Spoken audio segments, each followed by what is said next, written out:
சென்னையின் முக்கியமான பாரம்பரியமிக்க பழமையான பகுதிகளில் ஒன்றுதான் மயிலாப்பூர். இதனை மயிலை என்றும் திருமயிலை என்றும் நாம் கேள்விப்பட்டிருப்போம். இந்த மயிலாப்பூர் என்ற பெயர் வருவதற்கு பின்னால் சுவாரஸ்யமான புராண கதை ஒன்று இருக்கிறது. அது என்ன என்பதனை பற்றி விரிவாக இந்த வீடியோவில் பார்க்கலாம். மயிலை என்று அழைக்கப்படும் மயிலாப்பூர் தமிழகத்தின் தலைநகரமான சென்னையில் உள்ள ஒரு இடம். இது வரலாற்று சிறப்புமிக்க இடம். மயிலையே கைலை, கைலையே மயிலை என்று சொல்வார்கள். அதாவது சிவபெருமான் கைலையில் தான் இருப்பார். நம்மால் அவரை கைலையில் சென்று பார்க்க முடியாது. ஆனால் மயிலையில் பார்வதி தேவிக்காக இங்கு வந்ததால் நாம் கைலையில் தரிசிக்க வேண்டிய சிவபெருமானை மயிலையில் தரிசிக்கலாம் என்பதால் தான் இத்தகைய ஒரு சொல் வந்தது. இங்கு கபாலீஸ்வரர் கோவில், ஸ்ரீனிவாச பெருமாள் கோவில், ஆதிகேசவ பெருமாள் கோவில், மாதவ பெருமாள் கோவில் மற்றும் சாந்தோம் சர்ச் ஆகிய பெருமை மிக்க கோவில்கள் உள்ளன. திருவள்ளுவர் இங்கு வாழ்ந்தார் என்று ஒரு கருத்து உள்ளது.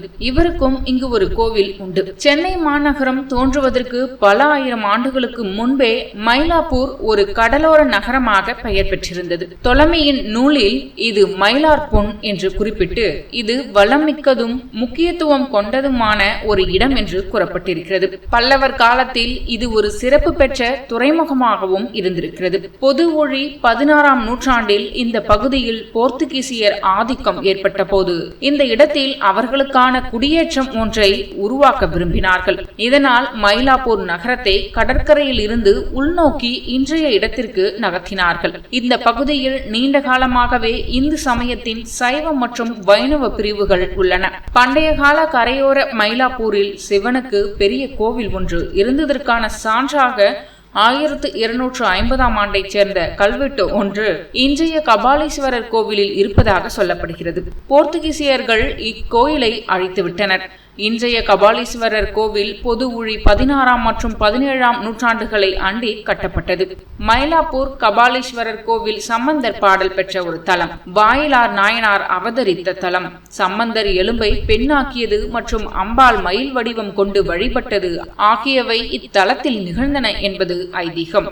2000 ஆண்டுகளுக்கு முன்பு இந்தியா வந்த கிரேக்க ஆசிரியர் தாலமி என்பவர் இந்த ஊரை மல்லியார்பா என்று குறிப்பிட்டிருக்கிறார். மயில்கள் மிகுதியாக இருந்து ஆத்தெழுந்திருந்த காரணத்தால் இந்த தலம் மயில் ஆர்ப்பு என பெயர் பெற்றதாம். பின்னர் வழக்கில் மயிலாப்பூ என்றாகி பின்பு மயிலாப்பூர் ஆகிவிட்டது. சென்னை மாநகரில் உள்ள கபாலீஸ்வரர் கோவில் மிகவும் பிரபலமானது. சிவன் பார்வதிக்கு மந்திரங்களை கற்பித்த போது அவள் ஒரு அழகான மயிலின் மீது தனது கவனத்தை இழந்தாராம். அப்போது சிவபெருமான் பார்வதியை மயிலாக பிறக்கும்படி சபித்தார். பின்னர் மயிலாக பிறந்து மயிலாப்பூர் என்ற இடத்தில் கணவனுடன் இணைந்தார். இன்றும் கோவிலில் மயிலுடன் புனை மரம் இருப்பதை காண முடியும். சிவன் கபாலீஸ்வரராகவும் பார்வதி கற்பகாம்பலாகவும் பக்தர்களுக்கு அருள்பாலிக்கின்றனர். கபாலீஸ்வரர் என்ற பெயர் அனைவருக்கும் உயர்ந்த கடவுள் என்று அறியப்படுகிறது. மயிலாப்பூர் கோவிலை 7ஆம் நூற்றாண்டில் பல்லவர்கள் கடற்கரை அருகில் கட்டினார்கள். பின்னர் போர்ச்சுகீசியர்கள் ஆட்சி செய்த போது விஜயநகர மன்னர்கள் கோவிலை வேறு இடத்தில் மீண்டும் கட்டினார்கள்.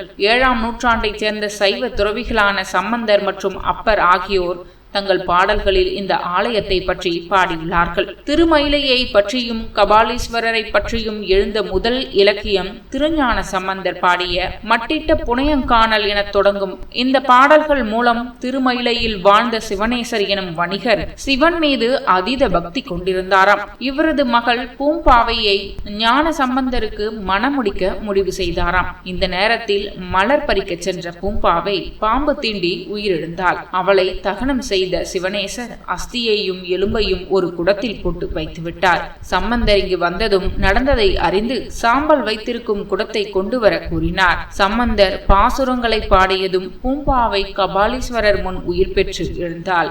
அவளை திருமணம் செய்து கொள்ளும்படி சிவனேசர் சம்பந்தரிடம் வேண்டினார். உயிர் இழந்தவளுக்கு மீண்டும் உயிர் அளித்ததால் அவள் எனக்கு மகளாகிறாள் என்று சொல்லி சம்பந்தர் மறுத்துவிட்டாராம். பூம்பாவையும் இறுதி வரை சிவப்பணியை செய்து கொண்டு சிவனடி சேர்ந்தார். மயில் உருவில் இருந்த பார்வதி பெண் உருவத்திற்கு மாறினார். இந்த தவத்தின் பலனாக அந்த இடத்திற்கு மயிலை என்று பெயர் வந்ததாக வரலாறு கூறுகிறது. பிரம்மதேவனின் 5வது தலையை கிள்ளி ஏந்திய காரணத்தினால் கபாலீஸ்வரன் என்று சிவனுக்கு பெயர் வந்ததாகவும் தகவல்கள் கூறுகின்றன. பங்குனி மாதம் பௌர்ணமியை தீர்த்த நாளாக கொண்டு 10 நாள் பங்குனி உற்சவம், வசந்த உற்சவம், நவராத்திரி, கந்தர் சஷ்டி, திருவாதிரை விழா ஆகியவை மயிலாப்பூர் கபாலீஸ்வரர் கபாலீஸ்வரர் கோவிலின் பிரசித்தி பெற்ற திருவிழாக்கள்.